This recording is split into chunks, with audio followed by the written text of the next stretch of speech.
Bon, Isabelle Bouloc. Alors, Isabelle Bouloc, elle a fait une jolie rencontre. Oui, parce que celui dont on va parler pouvait se contenter de présenter des émissions, par exemple, sur l'histoire et le patrimoine. Eh ben non, non, non, il est aussi passé à l'acte. Et oui, on va parler de Stéphane Bern. Et oui, qui a participé, il a sauvé de la ruine un ancien collège royal militaire dans le Perche. Je pense qu'Isabelle a dû le rencontrer. C'est une journée historique pour Stéphane Bern, l'inauguration après 3 ans de travaux de l'ancien collège royal de Thiron-Gardais qu'il vient de restaurer.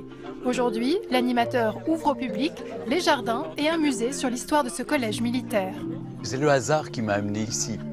Le président du conseil départemental, Albéric de Montgolfier, un jour m'a appelé en me disant « Je sais que vous aimez le patrimoine, écoutez voilà, j'ai sur les bras un morceau du patrimoine et on ne peut plus l'entretenir. Est-ce que vous ne voudriez pas vous porter acquéreur ?»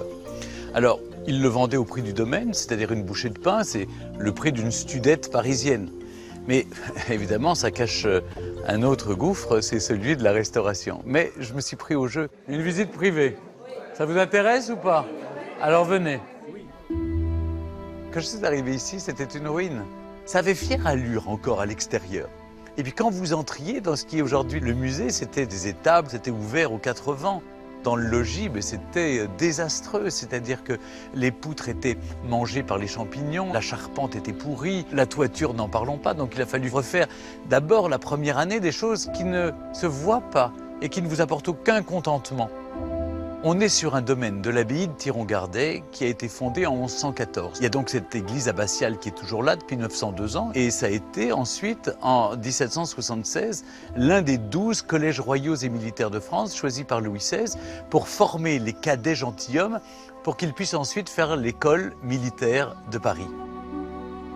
Dans ce musée, d'une part, j'ai voulu raconter l'histoire de l'abbaye de Thiron. Ensuite, la création de ce collège en 1630. Avec les rythmes scolaires, j'ai retrouvé les documents, les livres d'arithmétique, avec la règle de Saint-Benoît. Bref, tout ce qui était le quotidien des élèves, l'enseignement, la portion de petit déjeuner, la vie. Pour que tout d'un coup, on voit ces gamins vivre et comment ils étudiaient ici.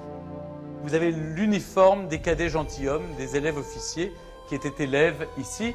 Et là, sur le côté, vous avez le trousseau des élèves. Le nombre de paires de bas, le nombre de bonnets, le nombre de chemises, le nombre d'habits. La nourriture des élèves, eh bien, très peu de viande. On met plutôt des légumes et du riz parce que ça les remplit et ça coûte moins cher. Moi, j'ai collecté tous les documents qui pouvaient raconter l'histoire du lieu.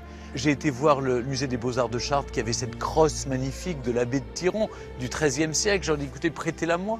Et puis voilà, de fil en aiguille, j'ai pu acheter des documents, d'autres m'ont été prêtés, les archives nationales m'ont aidé, les archives départementales, tout le monde m'a aidé. Le malheureux Bertrand Delaunay, qui était gouverneur de la Bastille, et c'est le premier guillotiné de la Révolution française, il a été zigouillé le 14 juillet 1789. Eh bien, il a fait ses études ici, à Thiron-Gardais. C'est vous dire le sort qui m'est réservé pour plus tard. Alors, vous pensez que ce temps-là est révolu? On peut l'espérer.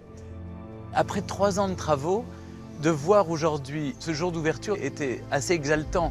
J'ai mal dormi avant parce que c'est la concrétisation d'un rêve un peu fou. C'est une aventure exaltante qui est vaine si vous ne la partagez pas avec le public.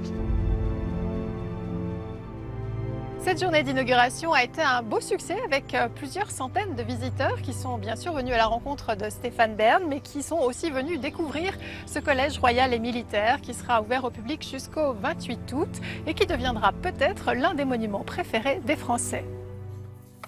Eh bien, on va lui souhaiter merci beaucoup, Isabelle, et puis un petit salut amical à Stéphane Bern.